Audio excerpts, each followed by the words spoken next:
おはいえなし。ショアキーパーとは味の素である。皆さんはこういうシーンを見聞きしたことはないでしょうか。最強キャラって誰ですか？ショアキ。旅立ちガチャ何引けばいいですか？ショアキを引け。ショアキ、ショアキ、ショアキ、ショアキ。最初にこの動画で一番言いたいことを言います。ショアキで引くな、性癖で引け。この手のゲームでとまでは一般化しませんが、少なくとも名調はどのキャラでもプレイスキルさえあれば高難易度コンテンツ含め全部クリアできます。じゃあ美女で引け以上ではあるんですが、一方で私もゲーマーの端くれとして理解できる点があって、まあ強いキャラ使いたいですよね。この動画投稿時点で今は名調を始めた人限定で旅立ちガチャなるものが開催されており、ショアキーパー、椿コンシ調理、キエン、インディン、オリエ、ソリオから1名選択し確実に得ることができます。もし私が今旅立ちガチャ選べます、誰にしようかな。この調理って人ドスケベすぎるんですけどまあ一応経験者にも聞いてみるか。誰がいいですかって聞いてショアキーパーって言われたら悶絶すると思います。このドスケベおっぱいお姉さんを差し置いてなぜ彼女を引かなければいけないのか。この動画は同じような目に遭ってる初心者漂白者向けに、せめてショアキーパーなる女がなぜ引けなのか、なぜ味の素なのかをご紹介することによって少しでも前向きな気持ちで彼女をお迎えすることを目的としています。早速本編どうぞ。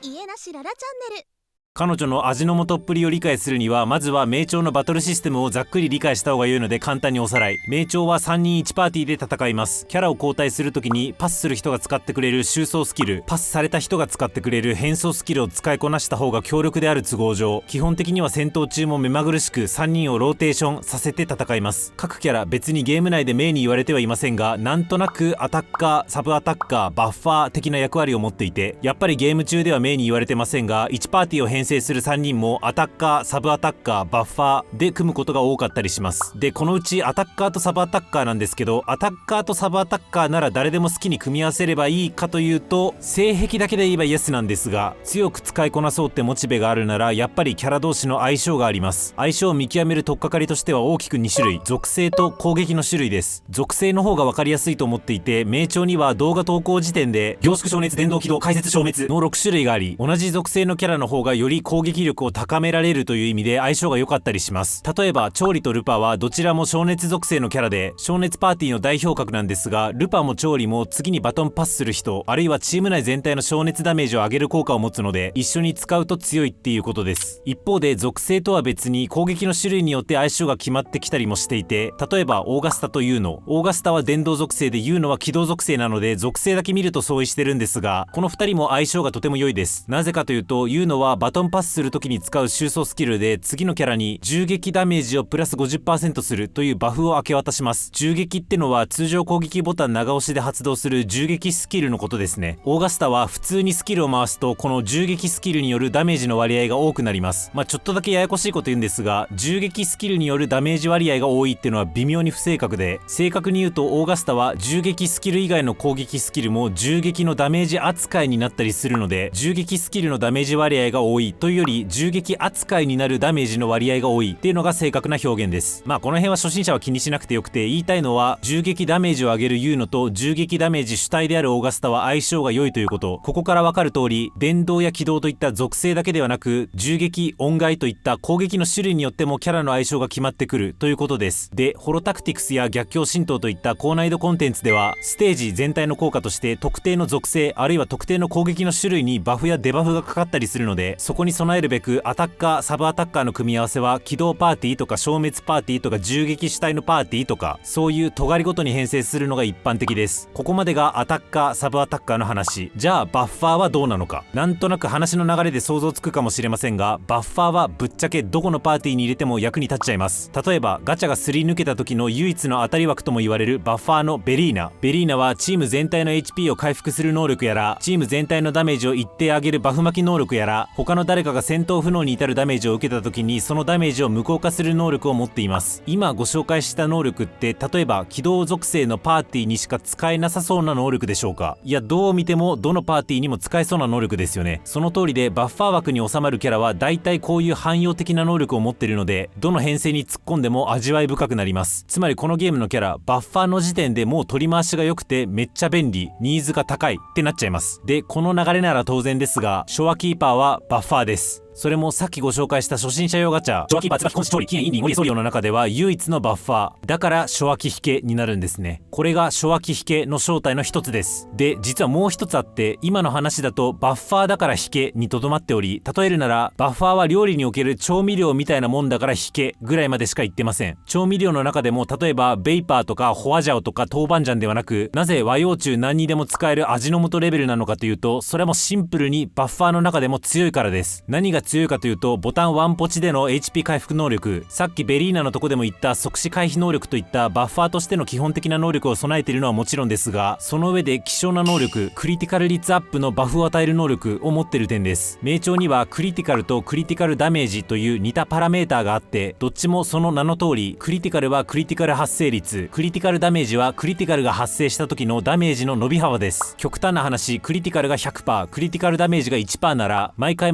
クリティカルは発生するけど、そのダメージは大して伸びない。一方、クリティカル 1% でクリティカルダメージが 500% なら、たまにしかクリティカル起きないけど、起きた時のダメージが跳ね上がるって感じで、両方バランスよく伸ばすのが大事ではあるんですけど、あえて優劣をつけるならば、クリティカルの値が低いと、いくらクリティカルダメージの値を持っても、それが発揮される機会が少ないと考えると、まずはこのクリティカルの値をしっかり上げることが大事になってきます。通常クリティカルの値はその値を上げるための武器だったり、音外源泉と呼ばれる無限地獄作業を通じて強化するんですが、重要なパラメーターだけあって、そんなやすやすと 100% に近づけることはできないんですが、ショアキーパーは共鳴解放を使うだけでチーム全体のクリティカル率を 12.5% 上げることができます。 12.5% って言われても大きさがわかんねえよって思うかもしれませんが、もうそこはこういうしかないんですけど、めっ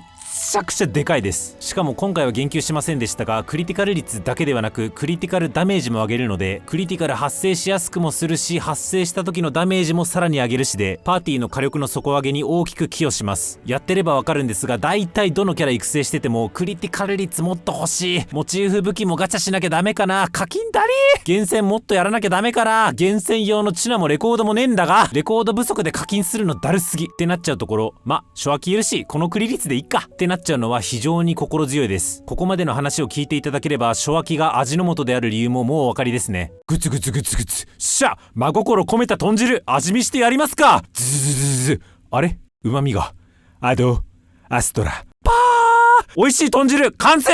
味の素だから初秋キーパーイコール味の素なんですね。ちなみにこれは完全に私の妄想なんですが、初秋引けに偏る理由はもう一つあって、多分このキャラ若干やらかしてんじゃないかな。どのキャラにも合わせられるってのは、キャラガチャをより多く回してほしい運営からすると、いくらなんでも都合が良すぎる女だと思います。その思想から来ているのか、初秋キーパーが初めて実装された2024年9月のバージョン 1.3 以降、バッファーっていうレベルのバッファーって一人も実装されてないはずですので、今後も初秋自体の復刻はされど、類似能力を持つキャラはなかなか実装されないんじゃないかなと予想します。冒頭話した通り、初心者専用ガチャでは初秋キーパーを選べるので、今の話を踏まえ初心者の方は性欲を取るか味の素を取るか、ぜひ検討していただければと思います。残念ながらその機会を逃した方は、次初秋キーパー復刻されたら引きましょう。初登場以降もすでに2回復刻してるし、どうせまたすぐ復刻来ると思います。次は絶対私も余波サンゴぶっ破して2突するんだ。なお初秋の使い方については無限に動画転がってますが、私ももし作ったら概要欄に貼るので、ぜひそちらもご視聴ください。あと累計20万回以上再生されている世界一わかりやすい名調初心者向けスタートアップガイドシリーズもぜひごひいきに。初心者漂白者の方、初秋引けましたか？また熟練漂白者の方は初秋の魅力、私が言い漏れてることとかでもいいので、ぜひコメントください。私も先輩漂白者から教わったことを共有してるだけなんで、こんな感じで名調のなるほどと思った話はガンガン共有していきますので、よろしければチャンネル登録よろしくお願いします。動画化に至らない小ネタは X で喋ってます。そちらもフォロー何卒。アド